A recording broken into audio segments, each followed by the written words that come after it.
역대상 23장이 되겠습니다. 23장 1절로 봉독하겠습니다. 다윗이 나이가 많아 늙음에 아들 솔로몬을 이스라엘 왕으로 삼고 이스라엘 모든 방백과 제사장과 레위 사람을 모았더라. 레위 사람은 30세 이상으로 계수하니 모든 남자의 수가 3만 8천 명인데 그 중에 2만 4천 명은 여호와의 성전의 일을 보살피는 자요 6천 명은 관원과 재판관이요 4천 명은 문지기요 4천 명은 그가 여호와께 찬송을 드리기 위하여 만든 악기로 찬송하는 자들이라. 다윗이 레위의 아들들을 게르손과 그핫과 무라리에 따라 각 반으로 나누었더라. 아멘. 각 반으로 나누어서 체계적으로 하나님 섬기는 일을 하도록 그렇게 정비를 하였다. 그 말입니다. 오늘 내용은 왕국의 재정비 이렇게 큰 타이틀을 붙여보았습니다. 하나님께서 다윗으로 하여금 이제 그의 일생은 마무리가 되어집니다. 마무리가 되어지는 그 시점에 그 2세인 솔로몬을 통해서 어떻게 다스려 갈는지 그것을 정비해주는 그러한 모습이라고 볼 수 있는데요. 사실은 다윗이 자기 아들 솔로몬을 왕으로 세우는 과정이 굉장히 복잡하고 어려운 일들이 많이 있었습니다. 그렇지만 제가 이 역대상에 들어가면서 제가 말씀드렸는데요. 이 역대상하는요, 무슨 역사를 중점적으로 얘기하려는 게 목표가 아닙니다. 그리고 하나님께서 다윗에게 약속하신 것, 그리고 다윗을 통해서 그 언약을 성취해 주시는 것, 그래서 그 다윗 왕조가 견고히 서가는 데 있어서 그 중요한 역할을 소개하고 있습니다. 그러다 보니까 일반 역사에 대해서는 많이 생략한 부분이 많습니다. 그다지 중요하지 않은 것들은 다 빼버렸어요. 빼버리고 오히려 오늘도 23장, 24장에 걸쳐서 계속해서 나올 텐데요. 레위 제사장 이야기를 많이 합니다. 그걸 보면 다윗이 이 레위가 하는 일을 얼마나 소중히 여겼는가를 알 수가 있습니다. 다윗은 자기가 왕이 되었지만 하나님 앞에서 내가 왕이다 이렇게 군림하듯이 이런 자세로 살지 않았습니다. 오히려 자기는 늘 어린 시절 하나님의 함께 하심으로 말미암아 대적을 이기게 하시고 어디로 가든지 승리하게 하신 그렇게 하신 그분이 바로 하나님이시고 그분이 나의 왕이라는 그런 생각을 가졌습니다. 다시 말하면 다윗은 내가 왕이다 라는 생각보다는 진짜 왕은 하나님이시고 나는 그 하나님의 종으로서 왕의 역할을 수행하고 있다. 이런 생각을 가졌다 그 말이죠. 그래서 하나님 앞에 설 때는 항상 자기가 어린아이처럼 그렇게 자신을 나타냈습니다. 다시 말하면 자기를 드러내는 것이 아니라 자기를 통해서 하나님을 드러내고 하나님을 높이고 그 하나님 앞에서라면 자기는 어린아이처럼 그렇게 행동도 했다 그 말이에요. 그 대표적인 것이 하나님의 궤를 모셔올 때 처음에는 실패를 했지만 두 번째 하나님의 그 의도를 제대로 읽고 두 번째 궤를 모셔왔을 때는 너무너무 기뻤어요. 너무너무 기뻐가지고 자기 체면 다 내려놓고 덩실덩실 하나님 앞에서 춤까지 췄잖아요. 그게 어린아이의 모습이에요. 하나님을 아버지로 하나님을 왕으로 생각하면서 그분 앞에서 정말 어린아이처럼 그렇게 기뻐하면서 뛰노는 모습. 누가 멸시를 하든 무시하든 상관없이 정말 하나님 앞에서 낮아진 자세로 살았습니다. 그 모습은 나중에 그의 아들 솔로몬에게서도 찾아볼 수가 있어요. 그래서 솔로몬이 지금 방금은 사실 다윗이 나이가 많아 늙음에 아들 솔로몬을 이스라엘 왕으로 삼았다. 요 한마디로 끝냈어요. 왕위 계승 절차 이런 거 뭐 다 생략해버렸어요. 사실은 굉장히 복잡한 얘기가 많은데 그거 다 생략해버리고 계승했다 라고만 얘기를 하고, 그리고 이제 계승한 그 솔로몬을 통해서 이제 하나님 섬기는 일이 계속 지속이 돼야 되는데, 지속되려면은 제일 중요한 사람들이 바로 레위 자손들의 역할이다 그 말이죠. 다윗이 레위 자손을 자기 신하 중에 한 사람으로 보는 것이 아니고 자기가 다스리는 백성들로 취급하는 게 아니고, 어쩌면 하나님을 함께 섬겨가는, 요즘 말로 하면 국정 파트너? 그렇게 생각한 거예요. 국정 파트너. 다시 말하면 이 다윗 정부는 다윗이 다스리는 나라가 아니라 하나님이 다스리는 나라다. 하나님이 다스리려니까 당연히 그 하나님 다스리는 데는 아론 제사장이 아주 중요한 역할을 해야 되고요. 또 많은 제사장들이 함께 그 일을 섬기는 일을 해야 됩니다. 그러니까 다윗 왕국은 그냥 세상 정부가 아니에요. 하나님과 함께 나라를 세워가는, 그래서 하나님이 정말 왕이시고 자기는 그 하나님이 맡기신 그 왕의 역할을 통해서 이스라엘을 세워가는 일을 하는 거예요. 그러다 보니까 다윗이 정부를 꾸려가는데 거기에 주된 일꾼들 중에는 레위 자손들이 엄청나게 같이 포함이 되는 거예요. 당연히 제사장들의 역할도 최대로 예우를 해주고요.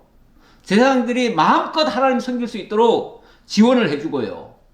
그리고 그 레위인들을 이용해가지고 백성을 다스리는 일에도 같이 참여를 시켜요. 이거는 하나님 제일주의로 생각하기 때문에 이게 가능한 거예요.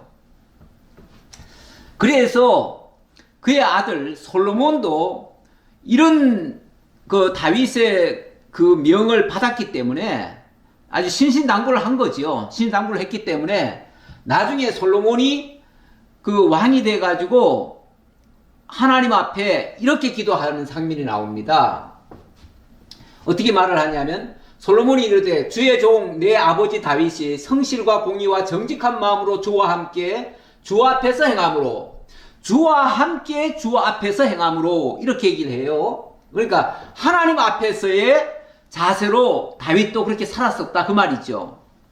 그래서 주께서 그에게 큰 은혜를 베푸셨고 주께서 또 그를 위하여 이 큰 은혜를 항상 주사 오늘과 같이 그의 자리에 앉을 아들을 그에게 주셨나이다.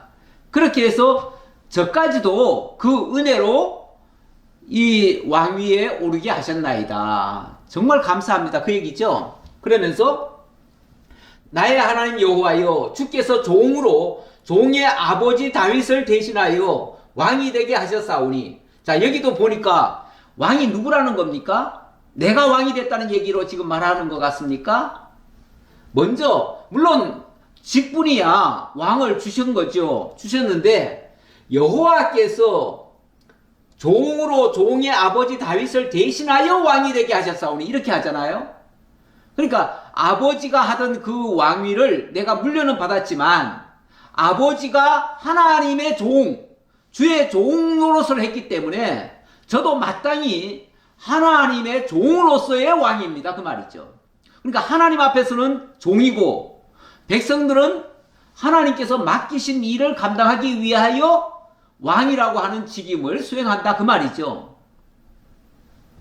그러면서 종은 작은 아이라, 종은 작은 아이라, 그러니까 자신을 왕이라고 얘기하는 것이 아니라 자신을 종이라고 얘기를 합니다. 나는 하나님의 종입니다. 그러면서 나는 아직까지 작은 아이라, 이 말은 아직도 철이 없고 아직도 부족함이 많고 아직도 지혜가 모자라고 여러모로 부족함이 많으니 정말 주인이신 우리 하나님께서, 왕이신 하나님께서 이 어린아이 같은 나를 좀 다스려 주시고 지혜를 주시고 나를 이끌어 주십시오, 이런 자세라 그 말이에요. 이 말을 솔로몬이 자기 마음대로 이렇게 말을 한 게 아니라 아버지 다윗으로부터 받은 말씀이에요. 받은 말씀을 이렇게 하는 거예요. 그래서 나는 출입할 줄도 모르고 주께서 택하신 백성 가운데 있나이다. 주께서 택하신 백성 가운데 있다, 이 말은 여전히 하나님께서 택하신 백성들의 왕이십니다, 그 말이죠.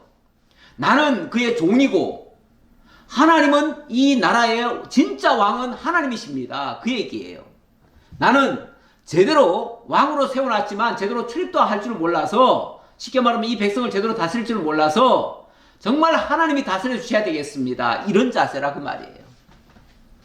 이런 식으로 다윗이 솔로몬을 왕으로 세운 거예요. 이것을 다윗이 이렇게 명한 것을 그대로 잘 받아서 수행한 사람이 솔로몬인 거예요. 그래서 솔로몬 위에 사실은 10아들이 더 있습니다. 10아들이 더 있지만, 그러나 그 모든 자녀들이 다 탈락하고, 어찌 보면 불륜의 씨앗으로 태어난 이 솔로몬이 오히려 왕이 되잖아요. 그리고 이 솔로몬을 하나님이 태어날 때부터 그를 사랑하셨다 그러잖아요. 그래서 여디디아라고 하나님의 사랑을 입은 자라고 이름까지 지어주시면서 결국 왕을 세웠는데, 이렇게 왕을 세워가지고 그 방백들로 하여금 그를 돕도록 하고, 거기에 중심 인물은 바로 레위 제사장들을 앞세워서, 다시 말하면 하나님의 말씀을 앞세워서 백성을 다스리도록 했다, 그 말이에요. 네. 이렇게 해서 2절, 이스라엘 모든 방백과 제사장과 레위 사람을 모았더라. 이런 식으로 하기 위해서 레위인들을 다 불러 모았다. 쉽게 말하면 국정 파트너로 삼았다, 그 말이에요. 왕정체제라고 하는 거는요, 왕이 마음대로 하는 거예요. 만인지상이에요. 모든 사람들의 으뜸인 거예요, 왕이. 그러니까 왕은 어떤 법에도 저촉받지 않고 왕의 말이 곧 법이고 왕이 마음대로 다 할 수 있어요. 그런데 다윗은 솔로몬에게 그렇게 당부하지 않았어요. 오히려 방백들을 다 모아놓고 레위인들 앞에 놓고, 쉽게 말하면은 하나님의 말씀대로 네가 다스려야 된다. 네 마음대로 다스리지 말고 하나님의 말씀을 앞세워서 그 말씀의 지도하에 네가 백성들을 다스려야 된다, 그 말이죠. 그러니까 레위인들도 어찌 보면 솔로몬의 국정 파트너가 되는 거예요. 그래서 반별로 나눠서 일을 맡기고 또 자손별로 계수하면서 그들이 직무를 따라 수종될 것을 당부하는 이런 내용이 23장에서 소개되고 있는 거예요. 자, 이 내용을 이제 살펴보기 위해서 하는데요. 3절 보겠습니다. 레위 사람은 30세 이상으로 계수하니 모든 남자의 수가 38,000명인데 그 중에 24,000명은 여호와의 성전의 일을 보살피는 자요, 6,000명은 관원과 재판관이요. 자, 여기도 보시니까, 자, 30세 이상을 레위인들을 일단은 다 계수했습니다. 30세 이상이라고 하는 것은 본격적으로 성전에서 일할 수 있는 나이입니다. 원래 그 전쟁에 나가기 위해서는 20세 이상입니다. 20세 이상인데 여기는 성전에서 일을 할 자들이기 때문에 30세 이상이다, 이렇게 얘기를 했어요. 계수를 하니까 38,000명이 나왔습니다. 그 38,000명을 몽땅 다 성전에만 올인하도록 하는 것이 아니고, 그들로 하여금 24,000명은 성전 봉사에 전념하게 만들고, 그 중에서 6,000명은 따로 뽑아가지고 그들 중에서 간원과 재판관으로도 삼습니다. 그래서 제가 아까 다윗이 레위인들을 국정 파트너로 생각했다, 그 말이에요. 자기 혼자 다스리는 것이 아니라 이 레위인들을 자기와 함께 백성을 다스리는 일에도 같이 사용을 했다, 그 말이죠. 또 그 중에 4,000명은 문지기로 쓰고 또 4,000명은 찬양대로 구별을 했어요. 그래서 찬양대, 문지기는 당연히 이 성전의 문지기죠. 이게 지금 성전 그림인데 다윗이 설계한 이 성전 조감도예요. 쉽게 말하면은 그 조감도에 이 역할들을 다 이렇게 맡겼다. 레위인들로 하여금 이 모든 성전을 중심으로 한 모든 일은 바로 이 레위인들이 다 맡아서 일을 하도록 했다. 그 얘기예요. 자, 이렇게 보면은 이 레위의 위상이 많이 높아진 거죠. 자, 그리고 5절 4,000명은 문지기요 4,000명은 그가 여호와께 찬송을 드리기 위하여 만든 악기로 찬송하는 자들이라.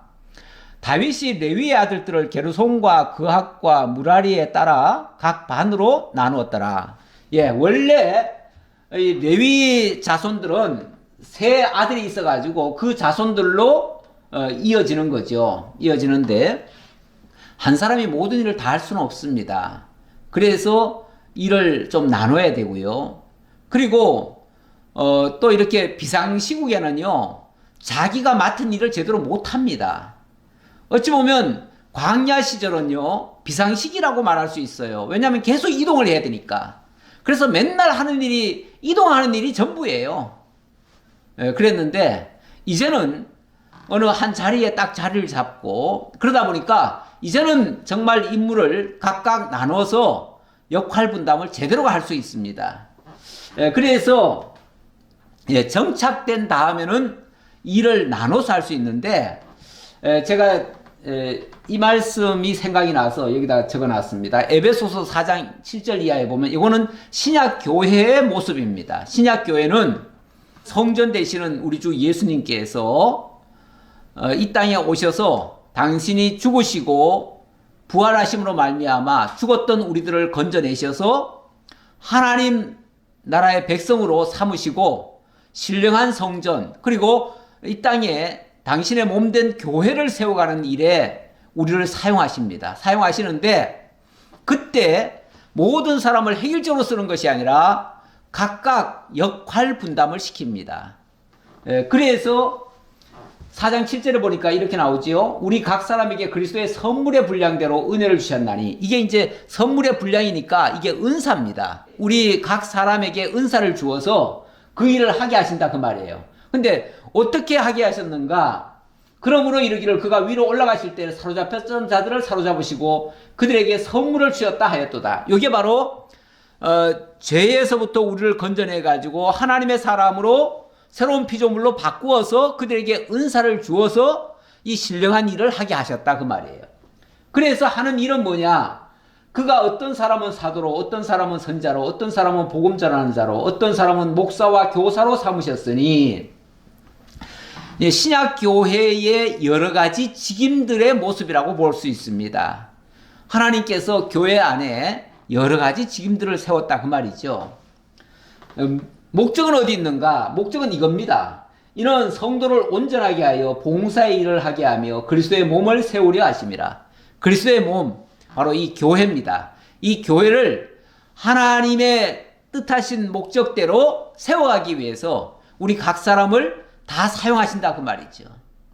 신약교회는 어떤 특정인 한두 사람이 일하는 게 아니고 모든 성도들에게 하나님이 각각 은사를 주어서 그 은사를 다 각자 깨닫고 그것을 실현하는 것으로 이루어져 갑니다. 그 은사 실현하는 것이 믿음의 행위입니다. 일종의 믿음의 행위. 그렇게 깨닫고 믿어지는 사람들이 그렇게 일하는 거 아니겠어요?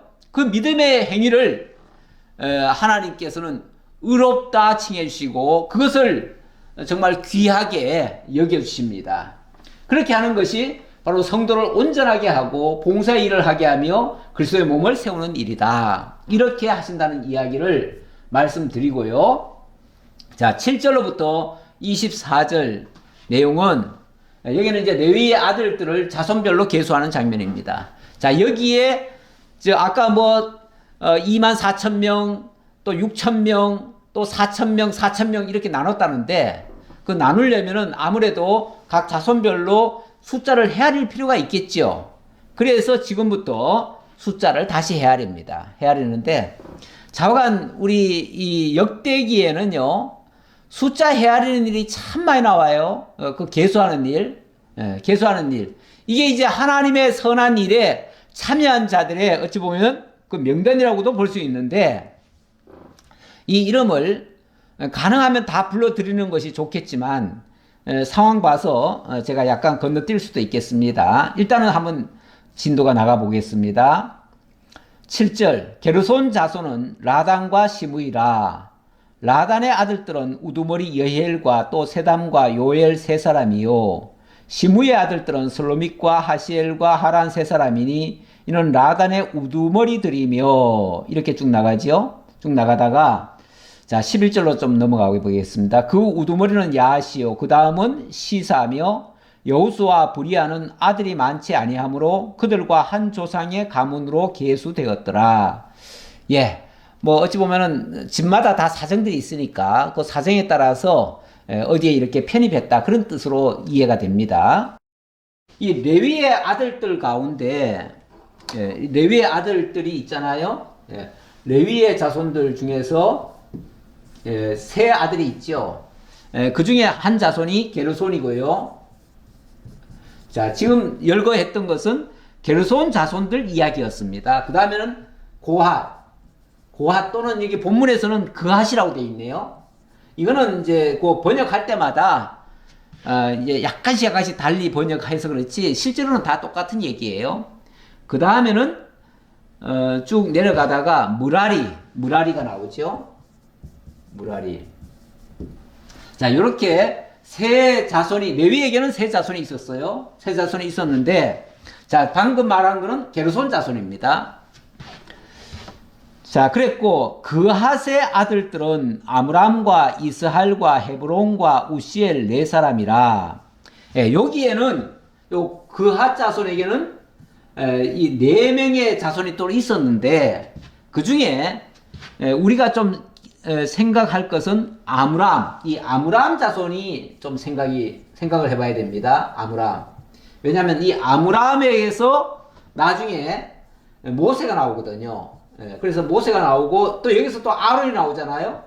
그러니까 다른 어느 지파보다도 제일 중요해요. 제일 중요하고 사실 광야 시대 때 그 회막을 이동할 때 보면은 가장 중요한 것이 회막 중에서도 가장 중요한 것이 그 궤 아닙니까? 법궤. 그 법궤를 맨 지파가 맨 자손이 누구냐면은 바로 이 그핫 자손입니다. 고핫 자손이라고도 하죠. 이 고핫 자손이고 이 고핫 자손이 두 사람이 어깨에다가 이 하나님의 궤를 메고 다녔어야 돼요. 그리고 또 그 중에서도 또 이 모세와 아론은 그 중에서도 그 궤를 모신 자 앞에 서서 진두지휘하잖아요. 그러니까 당연히 이 자손들이 제일 중요하지요. 그러나 사실 뭐 역할이 더 중요해 보여서 앞장서느냐 뒤서느냐 그 차이지. 중요한 건 다 중요하지요. 어느 지파라고서 특별히 더 중요한 건 아니에요. 그러나 이제 여기 워낙 이 모세와 아론은 특별하게 하나님께서 앞세웠기 때문에 그래서 그들을 좀 더 강조를 합니다. 그래서 13절 아므람의 아들들은 아론과 모세이니 아론은 그 자손들과 함께 구별되어 몸을 성결하게 하여 영원토록 심히 거룩한 자가 되어 여호와 앞에 분향하고 섬기며 영원토록 그 이름을 축복하게 되었느니라. 이 아론 역할이 뭐냐면 대제사장 역할 아닙니까? 대제사장 역할이 뭐냐면 한마디로 말하면 백성을 축복한 일이었다. 하나님과 백성 사이 어찌 보면 죄의 담으로 가로막혀 가지고 서로 원수된 사이가 돼버렸는데 거기에 그래서 하나님의 복이 쉽게 말하면 백성들에게 전달이 안 되는 거 아니겠어요? 그런데 중간에 레위 자손 바로 이 아론이 중간에 끼어가지고 중보자를 하는 거예요. 중보자 역할을 하는 거예요. 그래서 제사를 드리면서 하나님의 노여움을 풀어드리고 또 백성들은 축복을 합니다. 그러니까 하나님께서 복을 내려주시죠. 근데 그 복은 바로 하나님이 약속했던 복이에요. 그래서 민수기 6장에 보면 하나님이 이 아론 제사장을 향해서 그렇게 말하죠.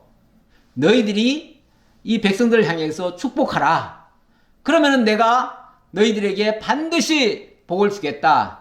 나는 너희들에게 복을 주고 복주기를 원하노라 이렇게 얘기를 하죠. 그러면서 내가 복주를 내니까 너희들이 중간 역할을 잘해라 그 말이죠.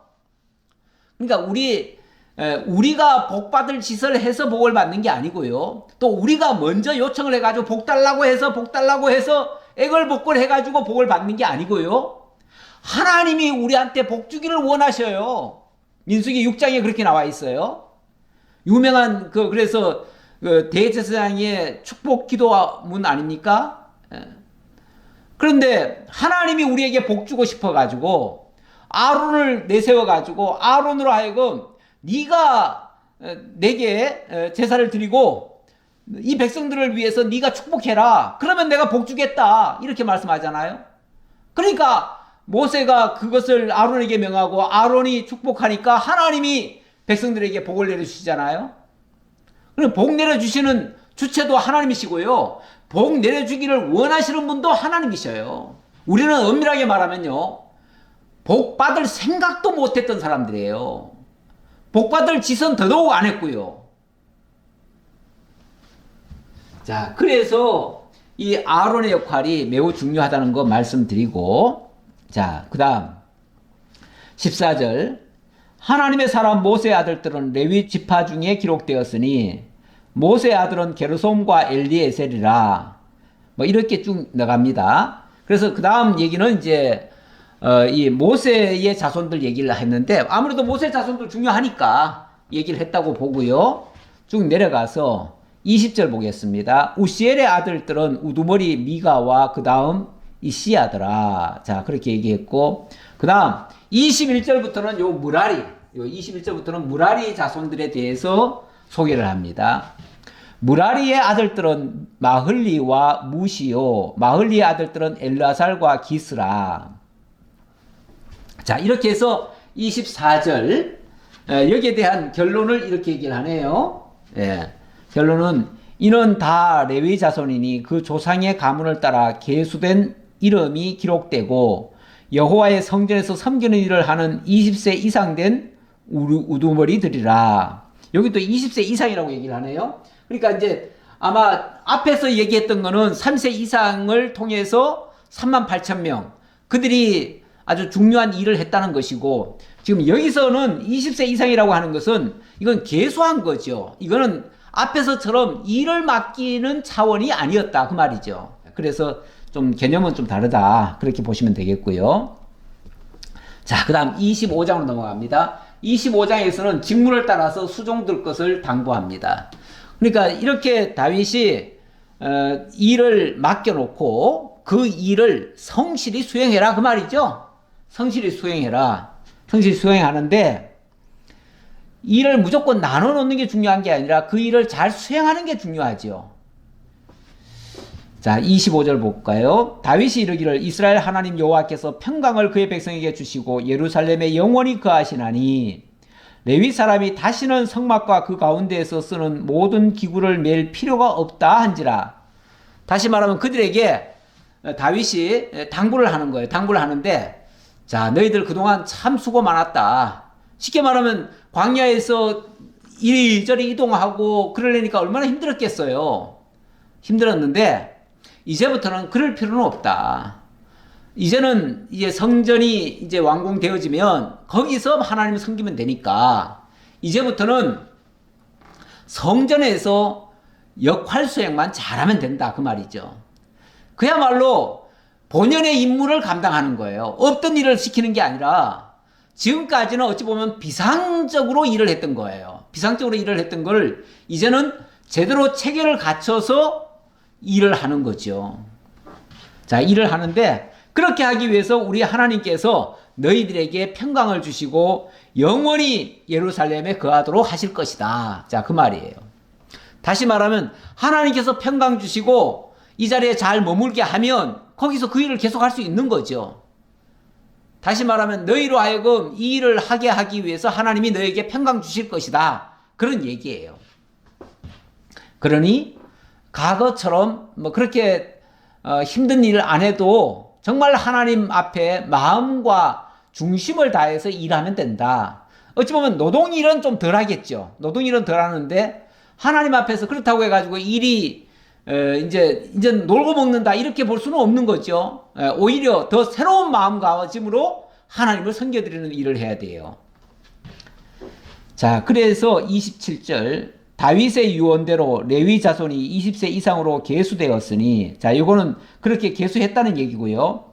그 직분은 아론의 자손을 도와 여호와의 성전과 뜰과 골방에서 섬기고 또 모든 성물을 정결하게 하는 일, 곧 하나님의 성전에서 섬기는 것과 또 진설병과 고운 가루의 소재물, 곧 무교 전병이나 과자를 굽는 것이나 반죽하는 것이나 또 모든 저울과 자를 맡고. 예, 성전 안에서 할 일 참 많습니다. 그 어마어마한 규모도 엄청 크잖아요. 거기에 엄청나게 많은 일들을 세부적으로 들어가면 더 많겠죠. 그런 것에 20세 이상들도 아마 쓰게 하는 것 같아요. 그러니까 앞장서는 사람들은 30세 이상일 거고 그 심부름하고 이런 것들은 20세 이상도 같이 하는 것 같아요. 자, 어쨌든 각각 그 역할들을 해야 되는데 그 역할을 할 때의 마음 자세가 매우 중요합니다. 그런데 이것이 구약시대 때는 레위 자손으로 하여금 그렇게 했지만 우리 신약시대 때는 그리스도로 말미암아 거듭나고 하나님의 백성으로 구별된 모든 성도가 바로 그 레위 자손과 같은 입장이죠. 그래서 우리 모두가 모든 성도들이죠. 원래 성도를 가리킬 때 거룩히 구별된 자라 이렇게 얘기를 하잖아요. 거룩히 구별된 자들이 구약시대 때는 레위인들이었어요. 레위인들인데 오늘날은 우리 모두가 그 역할을 하는 거예요. 그 역할을 하면서 하나님을 섬겨야 되는데 이제는 뭐 열심히 뭐 밖에서 큰 일을 하는 게 아니에요. 큰 일을 하는 게 아니라 우리가 마음으로 그렇게 일을 함께 하는 것이고 우리의 마음과 뜻과 정성이 그렇게 담겨야 돼요. 그래서 골로새서 3장 16절 말씀을 좀 가져왔는데요. 이 신약시대에 성도들이 하나님의 일을 할 때에 어떤 자세로 해야 되는가를 보기 위해서 그랬습니다. 그리스도의 말씀이 너희 속에 풍성히 거하여 모든 지혜로 피차 가르치며 권면하고. 자, 그렇죠. 우리 신약교회도 이 역할들은 분명히 나눠져 있습니다. 가르치는 일도 있고 권면하는 일도 있고 시와 찬송하는 일도 있고 신령한 노래 부르는 일도 있고 또 감사하는 마음으로 하나님 찬양하는 일도 있어요. 다시 말하면 이런 것들이 뭐 비슷비슷한 얘기 같지만은 다 역할들이 다르다 그 얘기예요. 이렇게 다양한 역할들이 신약교회 안에도 있습니다. 있는데 그런 일을 할 때에 먼저 제일 앞장 세울 거는 뭐냐면 그리스도의 말씀이 너희 속에 풍성히 거하여 이렇게 얘기를 합니다. 우리들 마음대로 하는 게 아니라 하나님의 말씀의 인도를 받아서 그렇게 해야 된다 그 말이죠. 신약교회의 모든 일은요 말씀 우선입니다. 그래서 신약교회에서 무슨 일을 할 때 제일 먼저 하는 일이 먼저 기도하고 시작하지요. 회의를 할 때도 기도하고 시작하고 예배를 드릴 때도 기도하고 시작하지요. 그 말은 하나님께 전적으로 맡기고 하나님의 말씀의 인도를 받겠다라고 하는 그 마음 자세예요. 자, 그 말씀을 먼저 받으면 우리가 지금 오늘 무슨 일을 한다고 칩시다. 자, 무슨 일을 하는데 먼저 기도를 합니다. 기도를 하면 오늘 일을 할 때에 어떤 자세에서 어떤 기준으로 어떤 목표를 가지고 하게 될 것인지 방향이 나옵니다. 그럼 그 방향을 따라서 함께 일을 하는데 마음이 모아지는 거죠. 왜냐하면은 다 사람들이 처음에 나올 때는요, 집에서 나올 때는 다 각자 자기 생각대로 나왔어요. 그런데 오늘 말씀을 듣고 보니까 내 생각은 내가 그렇게 생각했던 건 좀 잘못됐네? 그러면 내 생각들은 다 내려놔요. 다 내려놓고 이제 그 말씀의 기준에서 생각들을 모으는 거죠. 그래서 그리스도의 말씀이 풍성히 거하면은 모든 지혜로 서로 피차 가르쳐요. 누구가 일방적으로 가르치는 게 아니고 서로 피차 가르치는 거예요. 말씀의 기초에서 같이 서로 권면하고 피차 가르치고 그리고 그 일을 통해서 하나님을 드높여요. 그래서 시와 찬송 또 신령한 노래 또 그 일을 할 때 함께 기뻐하면서 해요. 사실 우리 일을 세상 일을 할 때는요 이거 마지못해 하는 일들이 많기 때문에 때로는 하다가 막 짜증이 납니다. 그러면 하다가 때려치우기도 하고 그렇습니다. 근데 우리가 하나님의 일은요 이거는 어거지로 하는 게 아닙니다. 이거는 정말 하나님 앞에서 깨달은 말씀을 기쁨으로 동참해서 함께하는 일이에요.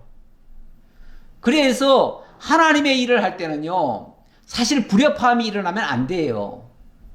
불협화음이 일어난다고 하는 것은요, 만약에 일을 하다가 막 속이 상한다? 이거는요, 말씀으로 하는 게 아니고 자기 생각대로 하려고 해서 그래요. 자기 생각대로 하려고 하면 말씀대로 하려고 하는 일과 부딪혀버려요. 부딪히니까 왜 일을 그렇게 하느냐, 왜 저렇게 하느냐 하면서 이게 자꾸 거기서 시비가 일어나요. 그리고 자기 뜻을 관찰하려고 해요. 그러다 보면은 불편해지죠. 그럴 때는요, 내가 이해가 안 되고 내가 납득이 안 되면 조용히 그냥 일을 멈추는 게 좋아요.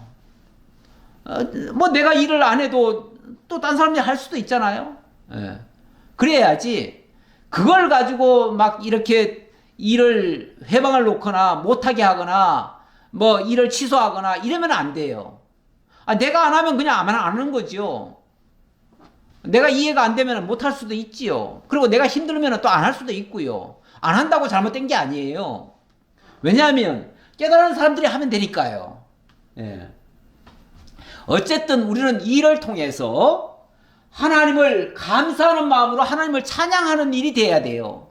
신약교회의 모든 일들은 이런 목적으로 하는 거예요. 그래서 또 무엇을 하든지 말이나 일이나 다 주 예수의 이름으로 하고, 자, 일을 합니다. 일을 하는데 내가 하는 게 아니에요. 내 생각은 이렇다가 아니에요. 주 예수의 이름으로 하는 거예요.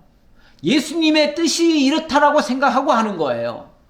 그러니까 그를 힘입어 하나님께 감사하지요. 예. 철저히 교회 일은 사람의 생각대로 하는 거 아닙니다. 사람의 생각대로 하려고 하면 일이 어긋나 버립니다. 벌써 그런 마음이 들면 차라리 일을 조용히 내려놓는 게 좋습니다. 그리고 정말 하나님의 뜻을 아는 자들로 하여금 일하도록 만드는 게 좋습니다. 그러면은 그걸 깨달은 자들은 다 기뻐서 할 거 아니겠어요? 어쨌든 하나님의 일은 다 기뻐야 돼요. 기쁨으로 일해야 돼요. 어거지로 내가 이거 안 하면 뭐 큰일 날 것처럼 생각해가지고 마지못해 하고 억지로 하며 이런 거는 절대 없습니다. 교회 일은 일을 한다고 뭐 상을 이만큼 더 받고 이렇게 생각하실 필요가 없어요. 일 안 해도 괜찮아요. 하나님이 다 하셔요. 우리가 그거 믿고 살잖아요. 내가 안 해도 하나님 다 하셔요. 예. 우리 지난번에 그 학교에서 보면은 성전 짓는데도 백성들이 다 놀고 안 하잖아요. 안 하니까 하나님께서 그러잖아요.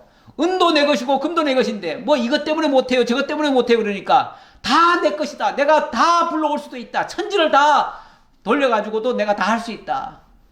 막말로 너들 안 하면 내가 알아서 한다. 이렇게도 하십니다. 그런데 우리를 사랑하시니까 우리를 그 일에, 선한 일에 참여시키려니까 때때로 우리 잘 말 안 듣는 우리를 하나님이 설득하시고 깨우쳐가지고 때로는 촉구도 하시고 이래가지고 기어코 그 선한 일에 참여하게 만드시는 거죠. 참여해가지고 뭐 나중에 화내라고요? 그게 아니고 나중에 감사하게 하려고요. 30절, 아침과 저녁마다 서서 여호와께 감사하고 찬송하며 또 안식일과 초하루와 절기의 모든 번제를 여호와께 드리되 그가 명령하신 규례에 정한 수요대로 항상 여호와 앞에 드리며 또 해막의 직무와 성소의 직무와 그들의 형제 아론 자손의 직무를 지켜 여호와의 성전에서 수종드는 것이더라. 수종드는 것이더라. 수종을 둔다고 하는 것은요, 앞장서서 하는 게 아니라 뒷받침을 해주는 거죠. 어찌 보면 보조를 하는 거죠. 앞에서 그 38,000명 헤아렸었잖아요. 30세 이상. 그들은 앞세운 자들이에요. 앞세운 자들이고 20세 이상은 거기에 수종드는 자들이에요.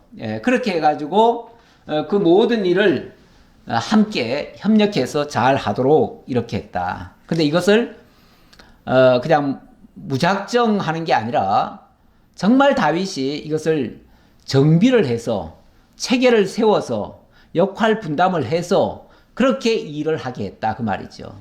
좀 질서정연하게. 이제는 예, 왕국이 세워졌잖아요. 왕국이 세워졌으니까 아무래도 좀 체계적으로 하는 것이 맞겠지요. 자, 24장으로 잠깐 넘어가겠습니다. 24장의 내용은 계속해서 다윗이 각각 섬기는 직무를 맡기고 레위 자손 중에서 남은 자들 명단을 제시하는 내용인데, 이 내용이 연결되기 때문에 이제 가능하면 한번 다 같이 살펴보도록 하겠습니다. 아론 자손의 계열들이 이러하니라. 아론의 아들들은 나답과 아비후와 엘르아살과 이다말이라. 자, 이번에는 아론의 아들들 얘기를 하네요. 아론. 자, 아론에게는 네 아들이 있었습니다. 예, 나답, 아비후, 그리고 엘르아살, 그 다음에 이다말. 예, 이렇게 네 명이 있었습니다. 그런데 이 나답과 아비후는 2절, 나답과 아비후가 그들의 아버지보다 먼저 죽고 그들에게는 아들이 없으므로 엘르아살과 이다말이 제사장의 직분을 행하였더라. 참 안타깝게도 이 나답과 아비후는요, 다른 불을 들이다가 그만 죽어버렸어요. 그런데 그때 장가도 안 갔었나 봐요. 그러니까 아마 후손이 없어요. 후손이 없고 그냥 이 대는 끊어져 버렸어요. 그래서 여기는 끝나버리고, 그 다음에 엘르아살과 이다말은 자식들을 낳았지요. 낳아가지고 이들에게 대제사장 임무를 맡겼었다 그렇지요. 그 말이죠. 그런데 3절, 다윗이 엘르아살의 자손 사독과 이다말의 자손 아히멜렉과 더불어 그들을 나누어 각각 그 섬기는 직무를 맡겼는데, 엘르아살의 자손 중에 우두머리가 이다말의 자손보다 많으므로 나눈 것이 이러하니, 엘르아살 자손의 우두머리가 16명이요 이다말 자손은 그 조상들의 가문을 따라 8명이라. 그런데 여기서 이제 대가 쭉쭉 내려왔잖아요. 내려와가지고 쭉쭉 내려왔는데 엘르아살의 그 가문은 숫자가 많아요. 그래서 여기는 16명을 뽑고 여기서는 8명만 뽑았어요. 그러니까 이제 다 합하면은 24명이 되겠죠. 24명을 나중에 요걸 이제 반열로 나눕니다. 다시 말하면 24반열을 만들어요. 그래서 24반열이 돌아가면서 제사장 역할을 하도록 그렇게 했다 그 말이에요. 자, 그러는데, 자, 일단 이것이 그동안 계속 이렇게 해왔는가? 안타깝게도 그동안 그렇게 해오질 못했습니다. 특히 그나마 명맥은 유지해 오다가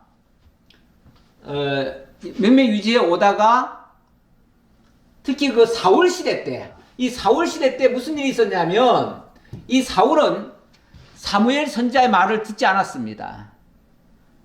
그랬고 무엇보다도 다윗에게 협력했다는 이유로, 그래서 예를 들면 높당에 있던 제사장 있잖아요. 제사장들 80명을 다 죽여버립니다.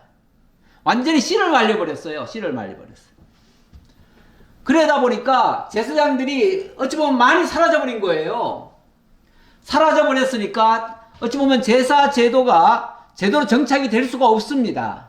그런데 다윗이 그 가문들을 다시 이렇게 세운 겁니다. 다시 이렇게 세워가지고 정말 이들이 하나님의 말씀을 잘 받아가지고 다윗과 함께 이렇게 다스려갈 수 있도록 그렇게 했다 그 말이에요.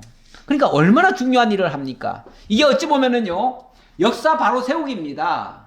그동안 어그러졌던 역사를 다시 새롭게 정비하고, 그리고 이들로 하여금 국정에 참여시켜가지고 함께 백성을 다스리면서 정말 모든 백성들을 하나님 앞으로 이끌게 하기 위한 그러한 방법이에요.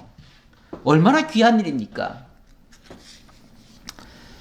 자, 그렇게 했다는 얘기고요. 그 다음 5절, 이에 제비 뽑아 피차에 차등이 없이 나누었으니 이는 성전의 일을 다스리는 자와 하나님의 일을 다스리는 자가 엘르아살의 자손 중에도 있고 이다말의 자손 중에도 있습니다. 우리 또 다윗이 아까 이다말과 엘르아살의 그 자손들 중에서 제사장을 세워놨는데 24명을 세웠는데, 쉽게 말하면 그 24명을 어느 한쪽에만 일을 시키지 않고 골고루 일을 시켰대요. 근데 골고루 일을 시키기 위해서 차별을 안 주기 위하여 뭘 했냐면 제비 뽑기를 했대요. 제비 뽑았으니까 그건 하나님의 뜻에 맡긴 거 아니겠어요? 하나님 뜻에 맡겨가지고 이쪽에서도 일을 시키고 저쪽에서도 일을 시키고 어느 한쪽에만 편중해서 일을 안 시켰다. 이 사람은 은연중에 사람이 자기가 좋아하는 사람, 자기가 좀 싫어하는 사람이 있어가지고 차별을 할 수가 있잖아요. 근데 우리 하나님은 절대 차별을 못하게 하시죠. 그래서 차별 없게 하는 방법 중에 하나가 제비뽑기예요. 자, 그렇게 하고 레위 사람 느다넬의 아들 서기관 스마야가 왕과 방백과 제사장 사독과 아비아달의 아들 아히멜렉과 및 제사장과 레위 사람의 우두머리 앞에서 그 이름을 기록하여 엘르아살의 자손 중에서 한 집을 뽑고 이다말의 자손 중에서 한 집을 뽑았으니, 자, 여기서도 한 사람 뽑고 여기서도 한 사람 뽑아가지고 그래서 제비 뽑았다, 그런 얘기예요. 근데 제비를 뽑았다고 해가지고 무작정 모든 사람 앞에서 제비를 뽑은 게 아니라 일단은 선별을 한 다음에 후보를 다 뽑아놨죠. 뽑아놓고 제비를 뽑은 거니까 사실은 그거는 오늘날로 말하면은 그거는 투표한 거나 마찬가지예요. 투표하는데도 모든 사람을 다 투표하는 게 아니잖아요. 그 중에서 후보를 내세우고 그 후보 중에서 투표를 하는 거니까 결국은 그렇게 뽑는 것도 뽑는 거예요. 어쨌든 투표를 한 거다, 그 말이고. 자, 19절로 넘어가겠습니다. 이와 같은 직무에 따라 여호와의 성전에 들어가서 그의 아버지 아론을 도왔으니 이는 이스라엘의 하나님 여호와께서 명하신 규례더라. 이것도 다윗이 자기 마음대로 한 게 아니라 하나님이 명하신 규례대로 했다, 그 말이에요. 그러니까 다윗은 철저하게 하나님 뜻대로 하나님의 인도 따라 하겠다라고 하는 결심하에 지금 이 일을 시작했습니다. 일종의 개혁이면서도 말씀대로 하는 개혁. 이거는 그동안에 어그러진 것을 바로잡는 거예요. 그래서 제가 아까 역사 바로 세우기라는 측면도 말씀드렸어요. 모든 잘못된 것들을 바로 세워가는 거예요. 원래 개혁이라고 하는 게 리폼이라고 하는데요. 리폼이라는 게 다시 폼을 잡는다, 그 말인데 이거는 원형이라는 뜻이에요. 원형. 원형으로 돌리는 걸 리폼이라고 해요. 이거를 우리말로는 개혁이라고 번역을 해놨는데, 개혁이라 그러니까 뭔 다 뜯어 고치는 걸 개혁이라고 생각하지만 아니에요. 모든 잘못된 것을 바로잡는 게 개혁이에요. 그래서 개혁하면은 좋은 거예요. 막 뜯어 고치니까 그동안 해왔던 걸 다 없애는 게 아니고 그동안에 잘못된 것들을 다 바로잡는 거예요. 그래서 다윗이 한 거는 진정한 개혁이에요. 자, 그 얘기고 20절부터 이제 직무를 따라 수종 들으라는 얘기인데, 자, 봅시다. 레위 자손 중에 남은 자는 이러하니 아므람의 아들들 중에는 수바엘이요. 그러면서 쭉 내려갑시다. 이거는 다 계수한 얘기니까요. 가고 그 다음에 31절 봅시다. 이 여러 사람도 다윗 왕과 사독과 아히멜렉과 제사장과 레위 우두머리 앞에서 그들의 형제 아론 자손처럼 제비 뽑혔으니 장자의 가문과 막내 동생의 가문이 다름이 없더라. 자, 제비를 뽑았으니까 장자라고 해서 특권을 준 게 아니고 막내라고 해서 뭐 무슨 제외하는 일이 없었다, 그 말이죠. 그러니까 모든 일하는 사람을 동등시하고요, 함께 귀하게 보는 거예요. 다 귀하게 보는 거예요. 그 일이 적은 일이라고 해가지고 가볍게 보고 큰 일이라고 해서 대단히 위대하게 보고 이러지 않았다, 그 말이에요. 오히려 서로가 서로를 더 존중하는, 다 귀하게 보면요 다 존중하게 되는 거예요. 그래서 이런 정신에 의해서 사실은 신약교회도 세워가는 거죠. 신약교회는 어떻게 우리가 하는가? 자, 빌립보서 2장 1절부터 살펴보니까요, 그러므로 그리스도 안에 무슨 권면이나 사랑에 무슨 위로나 성령의 무슨 교제나 긍휼이나 자비가 있거든. 이게 바로 교회 생활하는 거 아니겠어요? 그때 교회에서 무슨 일을 할 때 마음을 같이하여 같은 사랑을 가지고 뜻을 합하며 한 마음을 품어 아무 일에든지 다툼이나 허용으로 하지 말고 오직 겸손한 마음으로 각각 자기보다 남을 낮게 여기고, 자, 이런 마음 같이 하고요, 같은 사랑 가지고 뜻을 모으고요, 한 마음으로 다툼이나 허용을 하지 않습니다. 다툼이나 허용이라고 하는 건요, 자기 생각, 자기 고집, 자기 주장을 하니까 다툼이나 허용 나오지 않겠어요? 다 하나님의 말씀대로 합시다, 하나님 뜻대로 합시다, 하나님 원하시는 방향으로 합시다 하면은, 아니, 내 생각 내세울 게 뭐가 있어요? 그러니까 오직 겸손한 마음이 되는 거죠. 하나님이 어떻게 말씀하셨는지 당신 생각을 먼저 들어봅시다. 하나님께서 당신에게 어떤 지혜를 주셨는지 당신 이야기를 먼저 들어봅시다. 그러니까 상대방을 서로 존중하는 거예요. 내 주장대로 하라는 게 아니라 상대방의 주장을 들어보는 거예요. 그래서 각각 자기보다 남을 낮게 여기고 각각 자기 일을 돌볼 뿐만 아니라 또한 각각 다른 사람들의 일을 돌보아 나의 기쁨을 충만하게 하라. 서로 상대를 인정하고 상대를 존중하고 상대의 주장을 오히려 더 가능하면 나의 생각보다는 상대방의 이야기를 듣는 게 중요해요. 사실은 교회도 그렇고요. 세상에도 그렇고 사실은 대통령도 그렇습니다. 대통령도 자기가 대통령이니까 내 마음대로 한다 하고서 내 입에 내 생각대로 막 얘기 뱉어버리면요. 딴 사람은 할 말이 없습니다. 할 말이 없어요. 대통령은요. 사실은 많이 들어줘야 됩니다. 다른 사람들의 의견을 다 들어줘야 됩니다. 왜냐하면 대통령이 뭐든지 다 하는 게 아니잖아요. 대통령이 아는 거는요. 지극히 작습니다. 한 분야밖에 몰라요. 그러면 다른 거에 대해서는요. 다 의견을 들어줘야 돼요. 듣고 종합적인 판단, 종합적인 결론은 대통령이 내릴 수 있어요. 왜냐하면 다 종합할 수 있으니까요. 그러니까 대통령은 원래 정치가고요. 정치가는 모든 것을, 모든 갈등 요소를 다 취합해서 조정하고 그렇게 해서 어떤 정리하는 입장이에요. 정리하는 입장이니까. 그래서 많은 사람의 의견을 다 들어야 돼요. 자기 얘기는 먼저 하는 거 아니에요, 절대. 예. 그러면서 중요한 것은 이런 마음 자세입니다. 이런 마음 자세인데 너희 안에 이 마음을 품으라. 이런 마음이 무슨 마음이냐면 곧 그리스도 예수의 마음이니 이렇게 얘기했습니다. 정말 예수님의 마음. 예수님은 정말 보잘것없는 사람들도 무시하지 않았잖아요. 천한 사람들도 심지어는 창기 같은 사람들도 세리 같은 죄인들도 예수님은 곁으로 가셔서 그들의 이야기를 들어주시고 나도 너를 정죄하지 않는다고 하시고 그들을 돌봐주신 분 아니십니까? 이런 마음 자세로 신약교회가 세워져야지요. 이렇게 만약에 교회를 한다면 그 교회는 정말 아름답게 세워져 가리라 확신합니다. 자, 이제 결론 내리고 말씀 마치겠습니다. 결론은 로마서 12장을 가져왔습니다. 그러므로 형제들아 내가 하나님의 모든 자비하심으로 너희를 권하노니 너희 몸을 하나님이 기뻐하시는 거룩한 산 제물로 드리라. 이는 너희가 드릴 영적 예배니라. 오늘날 우리는 다 영적 예배 드리는 사람들입니다. 이제는 육적으로 무슨 일하는 사람들이 아니에요. 세상 일을 하는 사람들이 아니에요. 우리는 하나님의 신령한 교회를 함께 세워가는 사람들이에요. 당연히 하나님 앞에서 영적 예배라고 하는 것은 하나님 앞에서 드려지는 삶이 아니겠어요? 네, 드려지는 삶인데 자, 이런 어떤 자세로 드려져야 되는가? 내게 주신 은혜로 말미암아 너희 각 사람에게 말하노니 마땅히 생각할 그 이상의 생각은 품지 말고 우리 쓸데없는 생각 많이 할 필요 없습니다. 네. 오직 하나님께서 각 사람에게 나눠주신 믿음의 분량대로 지혜롭게 생각해라. 우리 하나님이 각자에게 믿음의 분량을 나누십니다. 아직 신앙이 어린 사람은요, 뭐 큰일을 할 생각하지 말고 정말 말씀을 잘 배우는 일에 진력하시면 됩니다. 그리고 정말 말씀이 깨달아지고 믿어지고 정말 기쁨이 있고 자원하는 마음이 생기면 그때 일을 하셔도 늦지 않아요. 그때 일하시면 되죠.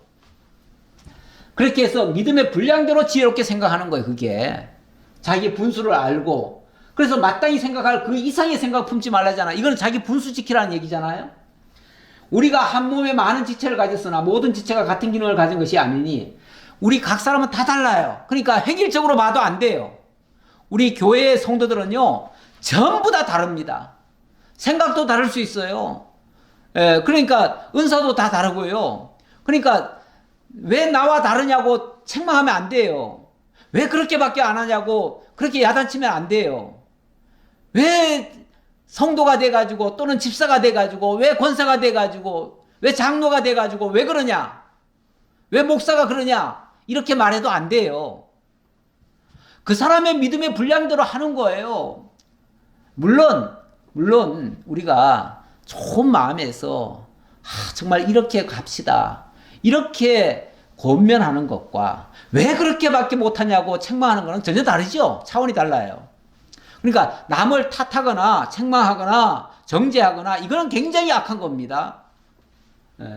그냥 있는 그대로 존중하면서 하면 우리 하나님은 다 합력해서 선을 이루어요. 다 달라도 괜찮아요. 다른 것을 하나님은 다 쓰셔서 그걸 다 동원해 가지고 선을 이루어 가셔요. 그래서 이와 같이 우리 많은 사람이 그리스도 안에서 한 몸이 되어 서로 지체가 되었느니라. 우리 지체 원래 다 다르잖아요. 다른 것을 그대로 존중하고 그 다름이 함께 일을 하면 아름다운 역사가 일어나요. 제가 어제 신학교 강의 가다가 그 화단에 꽃밭에 꽃이 아주 만개되어 있더라고요. 만개되어 있는데 전부 다 막 빨간 꽃이 쫙 펴졌는데 거기에 하얀 꽃이 몇 개가 중간에 섞여 있어요. 섞여 있는데 그걸 보는 순간 너무너무 이쁘더라고요. 빨간 꽃만 있으면은 뭔가 이거 좀 획일적인 것 같아가지고 별로 그렇게 이쁘다 소리 생각은 안 들어요. 물론 꽃이니까 이쁜 건 사실인데 그래도 그렇게 아름답다는 생각이 안 드는데 거기에 흰 꽃이 섞여 있으니까 또 다른 노란 꽃이 또 섞여 있으니까 이런 것은 굉장히 이뻐 보이더라고요. 더 두드러지게 이뻐 보여요.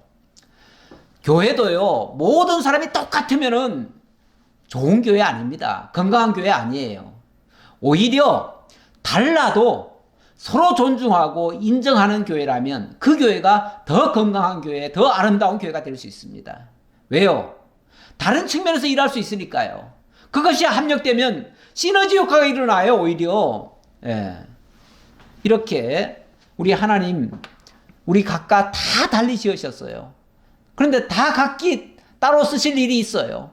그렇게 해서 하나님이 쓰시면은 더 아름답게, 더 멋지게 될 겁니다. 우리 하나님 틀림없이 그렇게 해주실 줄 믿고 우리는 모든 면에 감사함으로 참여하면 됩니다. 그게 우리 산제사 영적 예배 생활입니다.